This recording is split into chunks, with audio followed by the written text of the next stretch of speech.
Hi everyone, my name is Archie, and today I'm going to be taking you through some of the general facts and information that you need to know about the Republic Act 10175, or more commonly known as Cybercrime Prevention Act of 2012. We'll be looking at some of the information about the law, its provisions, who are the main proponents of the law, a little bit background, the history of how the law came about, and how it's being implemented right now in our country. And I'll also be citing some of the news that has come up recently in the media regarding this law. Finally, I'll be taking you through some of my final thoughts about this RA 10175. So let's get started. RA 10175, or the Cybercrime Prevention Act of 2012, was approved and signed into law by the ex-President Benigno Aquino III in September 12, 2012. It addresses legal issues in online interactions and in the internet in the Philippines. If we look into the past, some of you can remember that in the year 2000, a virus that was created by a Filipino student called I Love You virus ravaged the internet for about $5 billion, causing damage. A year later, Representative Eric Singson files Anti-Cybercrime Act of 2012. In the years between 2003 and 2009, several lawmakers, including Villar and Trillanes, actually filed bills to support this. In 2010, two separate bills, one from the Senate and one from the House, was filed in support of this Anti-Cybercrime Act.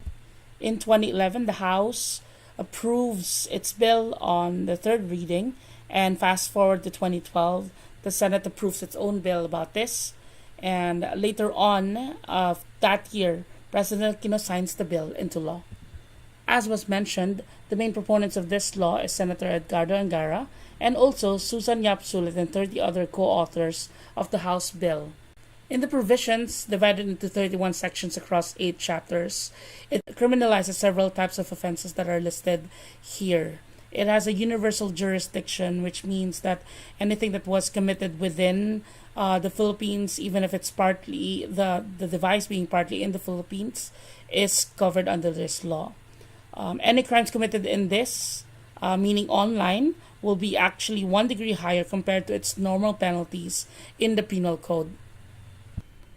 Several petitions were signed by several personas and groups, and the main contentions that were around online libel clause, the power of the state to actually monitor real-time traffic data even without warrant, and the takedown clause power of the state by mere prima facie were the main contentions that happened during these petitions. Several TROs happened, and finally the SC ruled in February 18, 2014, deeming that the online libel clause was constitutional, although it actually struck down some of the provisions, including the ones that violated the provisions on double jeopardy. Interestingly enough, the implementing rules and regulations were only passed 3 years after the approval of the law.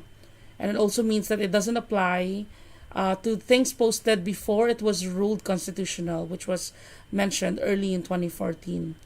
And a new interagency body for policy coordination was actually created, and it also adds penalties to the Anti-Child Pornography Act of 2009. This act also makes a distinction between subscriber information and subscriber data. As was mentioned earlier, the Cybercrime Investigation and Coordinating Center is the main government agency that is coordinating between government agencies like the Department of Justice, the NBI, and PNP regarding the implementation of this.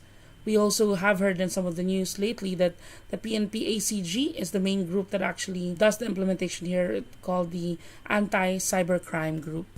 So now, 5 years later, how has this law been implemented? I'll be showing 4 articles that we've seen in the media lately. The first one being a kasambahay that was charged under this law for posting nude photos of her amo in the internet. The second one that you're seeing here is 4 men that were actually arrested for credit card fraud in Pasay City. The next one that you're seeing here is very familiar, from the COMELEC chairman, Andres Bautista, suing his estranged wife for allegedly going through his emails without his permission, and he's using this law to file a suit against her and her lawyer Lorna Kapunan.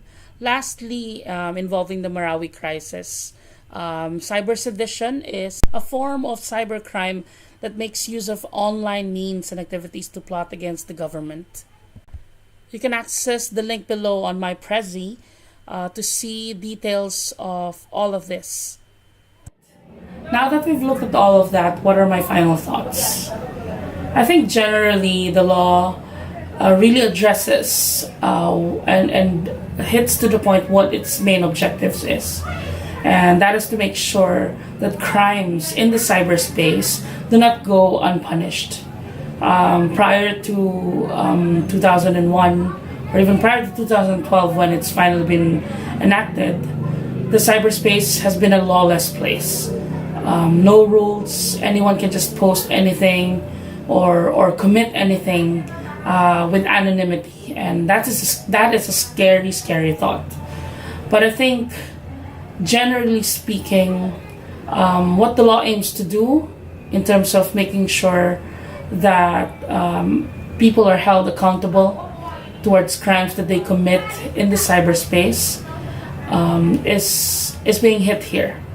There were a couple of petitions and reactions from certain personas and other groups, which are very valid on its own. I think that's the beauty of our democracy, being able to file these petitions against laws that we think will trample upon some of the rights that we already have, and that's a healthy environment. I mean, no matter what we think of right now, I think having channels like that for us to be heard and seen by our government is a good thing.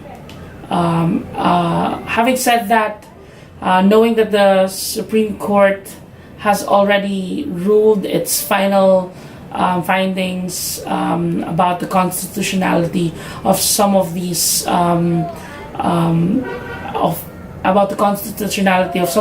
points that were raised in the petition, I think we can rest assured that the law finally is towards where we want it to be.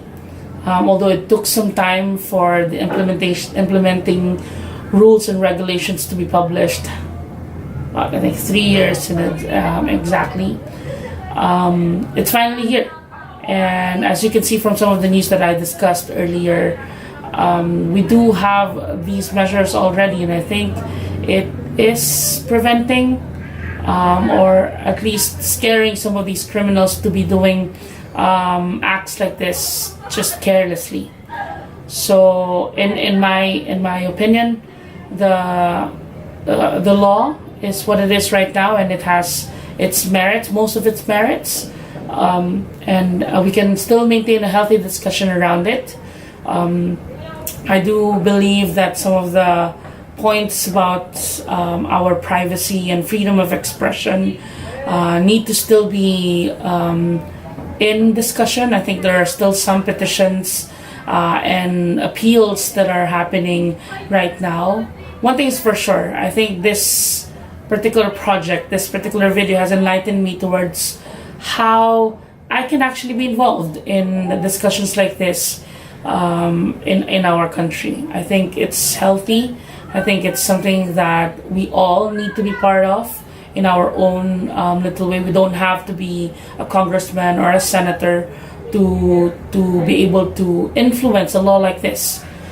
Just being able to discuss it freely and openly and being heard through what we have seen in some of these petitions, I think that's a win for democracy, and that's a win for the Philippines.